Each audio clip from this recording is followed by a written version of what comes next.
Hello everyone, मैं doctor Swati Sharma English सूत्रा में आप सभी का स्वागत करती हूँ। कैसे हैं आप सभी।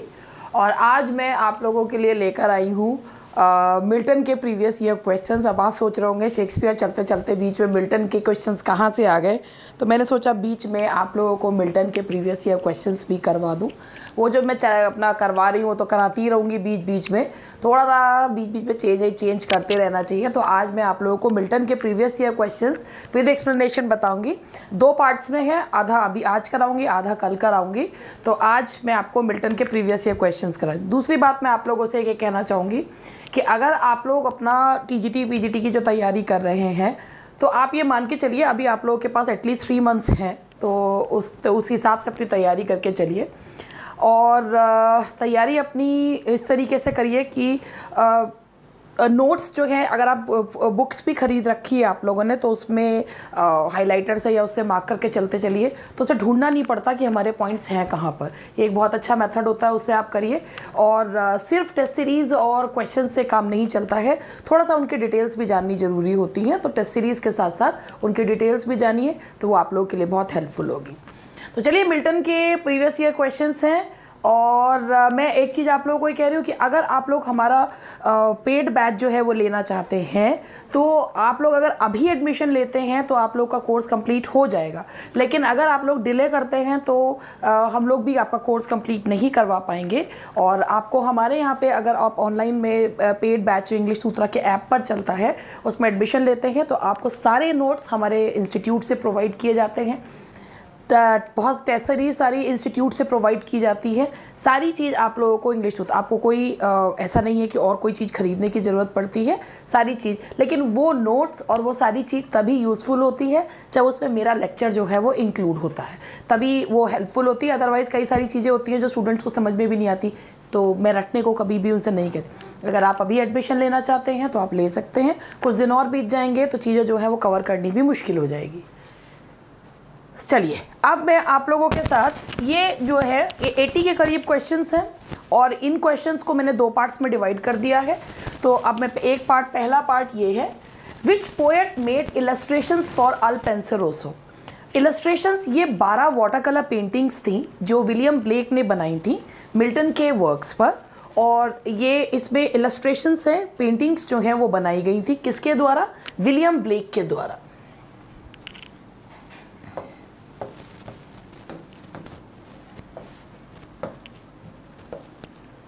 John Milton studied at, John Milton ने पढ़ाई जो करी थी उन्होंने कैम्ब्रिज यूनिवर्सिटी से, क्राइस्ट कॉलेज से पढ़ाई करी थी। बीए और एमए अपना उन्होंने कैम्ब्रिज यूनिवर्सिटी से किया। तो he studied at Cambridge university. ये सारे प्रीवियस ईयर के क्वेश्चंस हैं।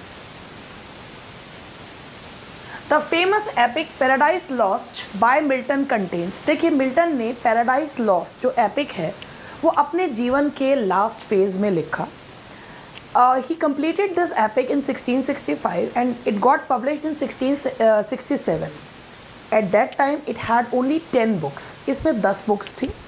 Later on इसको 2 बुक्स इसमें और इंक्लूड करी गई और उन बुक्स को इसलिए जो है वो इसमें बढ़ाया गया क्योंकि एपिक जो होते हैं वो या तो 12 या 24 के नंबर में होते हैं।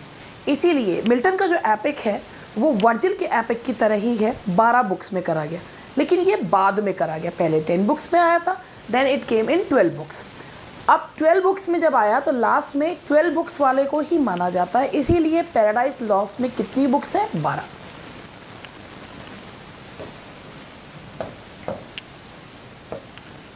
विच of the following poems is not composed bye John Milton. इनमें से कौन सी पोएम जॉन मिल्टन के द्वारा कंपोज नहीं की गई? तो इनमें से जो पोएम कंपोज नहीं की गई है वो ट्रू लव है। ये विलियम शेक्सपियर की पोएम है, ये उनका सोनेट है ट्रू लव। बाकी सारी पोएम्स जॉन मिल्टन के द्वारा कंपोज की गई। Who is at once the child of the Renaissance and reformation.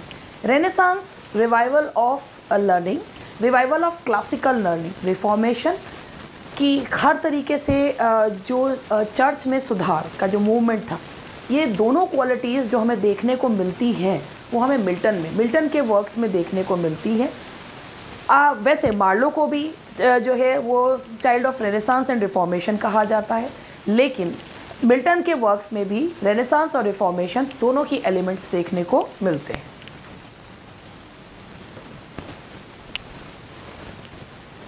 और इसीलिए मिल्टन को बिलेटेड एलिजाबेथन भी कहा जाता है। Which of the following is a pastoral elegy written by Milton? Lycidas Adonais elegy written in a country churchyard, elegy to the memory of an unfortunate lady. Lycidas जो elegy है वो John Milton ने लिखी थी अपने friend Edward king के लिए, जिनकी शिप के डूब जाने की वजह से जिनकी मृत्यु हुई थी। ये एलिजी मिल्टन की जो एलिजी है ये ऐसा नहीं है कि अलग से ये पब्लिश हुई थी। ये कैम्ब्रिज के स्टूडेंट्स ने उनको श्रद्धांजलि दी थी एडवर्ड किंग को, और उसी में से एक जो श्रद्धांजलि की बुक थी उसी में मिल्टन की ये पोएम भी पब्लिश हुई थी। तो ये लिसिडस जो है ये पेस्टोरल एलिजी के कॉन्सेप्ट पे है। इसमें उन्होंने एडवर्ड को एक शेफर्ड के रूप में माना है और एक साथी शेफर्ड की मृत्यु पर विलाप जो है वो किया है, इसीलिए that's a pastoral elegy. Who of the following was the first to suggest that Saturn is the real hero of the Paradise Lost? इनमें से किसने जो है ये कहा था कि Saturn is the real hero of the Paradise Lost? कि जब अगर हम इस चीज़ को समझें तो ये इस तरीके से है कि अगर आप इसमें देखें तो Milton was of the devil's party without knowing it. कि मिल्टन जो है उन्होंने ही खुद ही कहा है कि मिल्टन जब गॉड के बारे में बात करते हैं तो ऐसा लगता है कि जैसे वो बंधे हुए हैं, और जब वो बात करते हैं उसके बारे में सैटर्न के बारे में तो ऐसा लगता है जैसे उनके बंधन खुल गए हैं। तो इसीलिए कि भाई मिल्टन, बहुत सारे राइटर्स ने ये कहा कि मिल्टन की जो ये एपिक है इसमें गॉड से, एडम से ज़्यादा जो एक बहुत ही खूबसूरत कैरेक्टर है वो कौन है? सैटर्न जो है वो बहुत खूबसूरत कैरेक्टर है। तो इसको जो सबसे पहले कहने वाले थे विलियम ब्लेक, उसके बाद तो बहुत सारे लोगों ने कहा है कि सैटर्न जो है वो एक रियल हीरो जो है इसके पैराडाइज लॉस्ट के हैं। Now the next question is Milton composed Areopagitica in. Milton ने एरियोपेजिटिका कंपोज क्यों करी? पहले इसका रीज़न है, मिल्टन ने इससे पहले अपने डिवोर्स ट्रैक्ट्स जो हैं वो लिखे थे, लेकिन वो उनको पब्लिश करने की, उनको लोगों के बीच में पढ़ने की अनुमति नहीं थी, क्योंकि ऐसा मानना था पार्लियामेंट का कि अगर ये पब्लिश हो गए तो लोगों का इस चीज़ से एक गलत इम्पैक्ट जो है लोगों पे पड़ेगा। तो एरियोपेजिटिका एक प्रोज फॉर्म में पब्लिश की गई थी कि whatever we are writing that should get published. तो ये it is in prose form.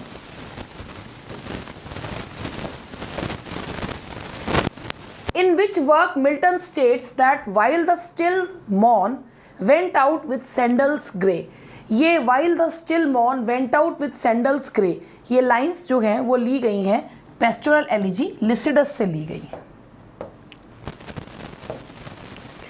Through which word does Milton intend to justify the way? Through which work है ये? Through which work does Milton intend to justify the ways of God to men? ये मैंने आपको बताया था कि Milton ने अपने जीवन के अंत में ये वर्क लिखा है पैराडाइज लॉस्ट, और इसकी थीम है to justify the ways of God to man. तो इसका आंसर है Paradise Lost. In which work of Milton does the character Dalila appear? Milton ने अब लास्ट में जो वर्क निकाला था दैट वाज पैराडाइज रीगेन्ड और सैमसन एगनिस्टस। पैराडाइज रीगेन्ड एक शॉर्ट एपिक है, 4 बुक्स में है, और सैमसन एगनिस्टस को मिल्टन ने एक पोएम माना है। मिल्टन ने पोएम कहा है मगर वो एक क्लोजेट ड्रामा है, ग्रीक ट्रेजेडी की तर्ज पर लिखा गया है, और इसमें मिल्टन ने सैमसन एगनिस्टस में जो कैरेक्टर है Dalila that appears in Samson Agonistes.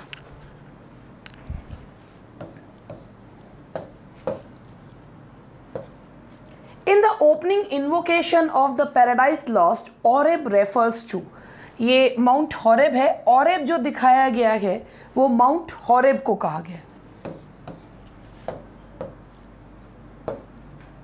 In the state of his blindness, with whom Milton does not compare himself, Milton ने खुद से को कंपेयर नहीं करा, लिसिडस से कंपेयर नहीं करा, बाकी सबसे जो है वो कंपेयर किया है।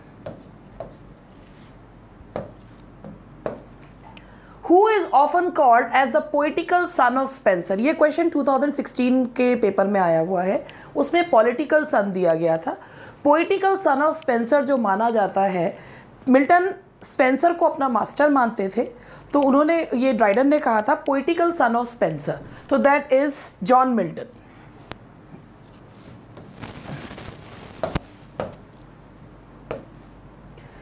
Which of the following is mismatched with reference to John Milton's work? इनमें से कौन सा मिसमैच है? एक्चुअली क्या है कि सारे वर्क, अब डेट लिखने की या पब्लिश होने की अगर देखें, ऑफ एजुकेशन 1644, जिसमें उन्होंने अपने एजुकेशन में सुधार के आइडियाज़ दिए हैं। एरियोपेजिटी का फ्रीडम ऑफ प्रेस। लिसिडस, जिसमें उन्होंने एक एलिजी है। Paradise lost 1667। तो कोई रिटर्न डेट है, कोई पब्लिश डेट है। अब इसमें ये तो पब्लिश डेट है, ऑफ एजुकेशन भी पब्लिश हुई थी, ये नहीं है, ये है, ये 1644 में। अब जो भी डेट है 1640, चाहे रिटर्न डेट हो या पब्लिश डेट हो, ये दोनों ही पता तरीके से गलत है, तो 1644। Which of the following is a pastoral elegy, ये रिपीट हो गया है। Which of the following is a pastoral elegy, ये लिसिडस है जॉन मिल्टन की। Milton's Paradise Regained takes its theme from. Milton की पैराडाइज रीगेन्ड, जो कि एक जो छोटा एपिक है, वो थीम जो है किस में से ली है? Saint Luke's gospel. Saint Luke के गॉस्पेल से जो है वो ली गई है, यानी कि न्यू टेस्टामेंट से। Who remarked about his father as given below? My father destined me from my infancy to the study of polite literature, which I embraced with such avidity that from the age of 12 I hardly ever retired from my books before midnight. ये Milton ने अपने father के बारे में कहा है कि बहुत कम उम्र से ही वो काफ़ी समय अपनी पढ़ाई को दे रहे हैं। Which of the following works is not written by John Milton? Of education उन्हीं के द्वारा लिखा हुआ है, एरियोपेजिटिका उन्हीं के द्वारा लिखा हुआ है, ऑन शेक्सपियर उनके द्वारा ही लिखा हुआ है, अल्मा और the progress of the mind उनके द्वारा लिखा हुआ नहीं है। तो ये है इसका आंसर, अल्मा और the progress of mind. Which of the following works is not written by John Milton? इनमें से कौन सा वर्क जॉन मिल्टन के द्वारा लिखा हुआ नहीं है? On his blindness, on the late massacre of Piedmont, Ode on the morning of Christ's nativity, The Passionate Pilgrim। D, passionate Pilgrim जो है वो उनके द्वारा लिखा हुआ नहीं है, बाकी सारे वर्क जो हैं वो उनके द्वारा लिखे हुए हैं। पैशनेट पिलग्रिम इनके द्वारा लिखा हुआ नहीं है। Which of the following statements is true about Milton sonnet on his blindness? देखिए, Which of the following statements is true about Milton's sonnet On His Blindness? On His Blindness is a precursor to Lycidas. On His Blindness is a, अच्छा is true about पूछा है। On His Blindness is a curtailed sonnet. Milton did not give a title to this sonnet. The title On His Blindness is given by later anthologists. None of these. ये गलत है कि ये precursor नहीं है Lycidas का, ये तो बाद में लिखा है। कर्टेल सोनेट नहीं है, पूरा 14 लाइन का सोनेट है। ये पॉइंट बिल्कुल सही है, क्योंकि मिल्टन ने इस सोनेट को नाम दिया था when I consider how my light is spent. ये थॉमस न्यूटन के द्वारा दिया गया था title on his blindness. Which of the following statements is incorrect with reference to John Milton? In 1671, Milton issued his last volume of poetry, which contained Paradise Regained and Samson Agonistes. बिल्कुल सही है। Paradise Regained is briefer and poorer than Paradise Lost. Samson Agonistes in form has no unity of time, place and action. Lycidas has the color and music of the best Spenserian verse. अब मैं आपको बताऊं कि इसमें paradise regained paradise lost से छोटा है। Paradise regained का जो स्टाइल है वो प्लेन है, जबकि लॉस्ट का जो स्टाइल है वो ग्रैंड स्टाइल है। सैमसन एगनिस्टिस एक ग्रीक ट्रेजेडी है जिसमें मिल्टन ने, चाहे वो क्लोजेट ड्रामा है, लेकिन उसमें unity of time, action and place को उन्होंने ध्यान रखा है। वो सैमसन के लास्ट डे की कहानी है। तो ये वाला पॉइंट इसमें गलत है, कि Samson Agonistes in form has no unity of time place and action. तो ये पॉइंट जो है यही इसको माना जाएगा कि ये वाला पॉइंट गलत है। Milton's first work is, in chronologically अगर कहें तो कौन सा है? On the morning of Christ nativity. जब उन्होंने ये वर्क लिखा था he was only 21 years of age. John Milton's Lycidas and Matthew Arnold Thyrsis are examples of, ये दोनों जो वर्क हैं ये एग्जाम्पल्स हैं पेस्टोरल एलिजी के। अब ये पेस्टोरल एलिजी का क्या मतलब होता है? एलिजी मतलब किसी के नियर एंड डियर वन की मृत्यु पर विलाप करना, और पेस्टोरल एलिजी का मतलब होता है जब पोएट एक शेफर्ड के रूप में अपने साथी शेफर्ड के ऊपर विलाप करता है और जो बैकग्राउंड होता है वो पेस्टोरल होता है, तो उसे पेस्टोरल एलिजी कहते हैं। इन दोनों पोएम्स में एक कॉमन थीम ये है कि इस दोनों जो पोएट्स हैं वो शेफर्ड के रूप में शेफर्ड की मृत्यु पर विलाप कर रहे हैं। तो ये जो हैं दोनों क्या हैं? ये पेस्टोरल एलिजी हैं। Which of the following poems did Milton write in octosyllabic couplets? Octosyllabic का मतलब होता है 8 syllables। 8 syllables couplet में जो उन्होंने लिखे हैं वो कौन सी पोएम है? अल पेंसरोसो एंड अलीग्रो, ये पोएम्स जो हैं वो ऑक्टोसिलेबिक कपलेट्स में लिखी गई हैं। It appears that in Paradise Lost Book 1, Milton belongs to the Devil's Party without knowing it. Who among the following made this statement? ये statement एक बहुत famous statement है, The Marriage of Heaven and Hell। ये line जो है कही गई है विलियम ब्लेक के द्वारा। He was very much influenced by Paradise Lost and he was of the opinion that Milton was of Devil's Party without knowing it. When Milton talks about Satan, it appears that he is talking about himself, but when he talks about God, it appears as if he was forced to do something. तो ये जो है William Blake के द्वारा कहा गया कथन है।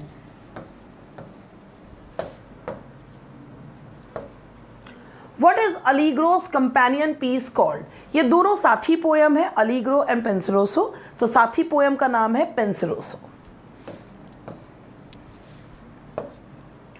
Which of the following statement is not true of Areopagitica? It was published in 1644. It argues for the liberty of unlicensed printing. It pleads for British privileges regarding free trade. It is a speech addressed to the Parliament of England. ठीक है, अब ये जो है एरियोपेजिटिका जो लिखी गई थी ये बिल्कुल जैसे एथेंस में जिस तरीके से स्पीच दी गई थी पार्लियामेंट को एड्रेस करके, बिल्कुल उसी तर्ज पे लिखी गई थी। ये 1644 में पब्लिश हुई थी फ्रीडम ऑफ प्रेस के लिए। ये लिबर्टी ऑफ प्रिंटिंग को बताती है, बिल्कुल सही है। It pleads for British privileges regarding free trade, यही पॉइंट इसका गलत है। ये फ्री ट्रेड के लिए कोई भी चीज़ कोई अपील नहीं करती। In tracing the history of English poetry, Thomas Gray's prose of poesy invokes a major poet as follows. Nor second he that rode sublime upon the seraph wings of ecstasy, the secret of abyss to spy. Who is he?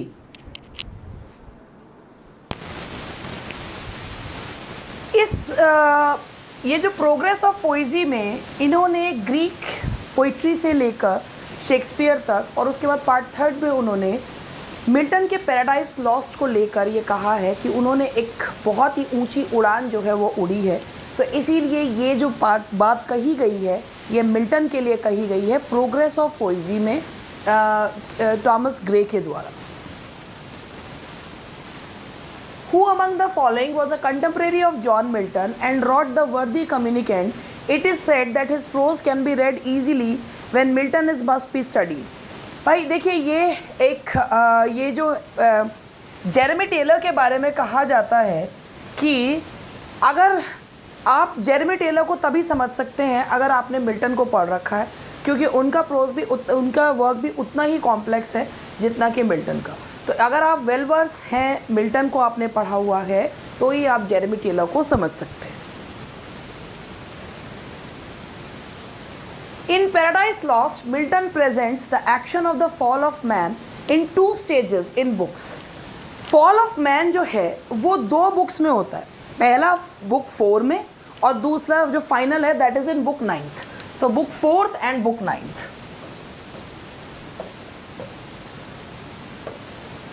In Paradise Lost, which character narrates the story of the making of Eve from a rib in Adam's side?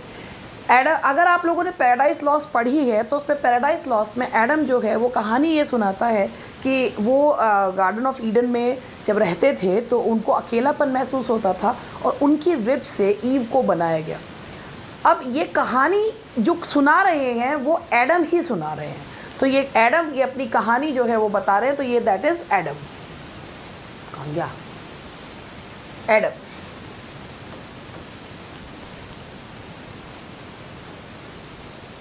Lycidas was written in the memory of, Lycidas लिखी गई थी Milton के जो दोस्त थे उनके, जो Cambridge में उनके साथ पढ़ते थे, दैट वॉज एडवर्ड किंग।